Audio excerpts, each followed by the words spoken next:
Guys వేడి వేడి పూరీలు వేసుకుందాం. ఇది ఒక 2 minutes అయింది కాబట్టి చిన్న చిన్న పూరీలు కాబట్టి 3 వేసుకున్నాము.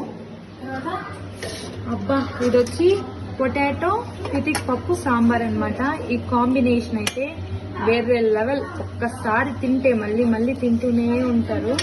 సో యాక్చువల్గా అందరూ చేసే మిస్టేక్ ఏంటంటే రైస్ ఇలా ఫుడ్ ఎక్కువ పెట్టుకుని సాంబార్ లైట్గా తింటారు. అది హెల్త్కి మంచిది కాదు. సాంబార్ ఎక్కువ తిని ఈ పూరి ఇలాంటి రైస్ అంతా కొద్దిగా పెట్టుకుని తింటే హెల్త్కి చాలా మంచిది. ఇది నా పర్సనల్ నోట్ అనమాట. వేడిగా ఉంది, టేస్ట్ చెప్తాను నేను. ఇది మా అక్క చేసింది అనమాట ఈ సాంబార్.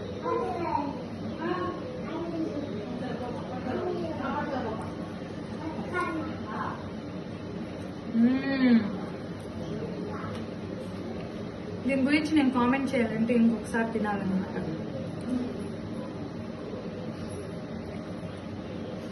గైస్ బుద్ధుండేవాడు దీన్ని పూరి అన్నాడు గైస్. అమృతంలా ఉంది మా అక్క చేతి వంట. సూపర్ గా చేసాం గైస్. ఇలా కలిసిమెలిసి తింటే వచ్చే ఆనందం ఎందులో ఉంటుంది ఫ్రెండ్స్.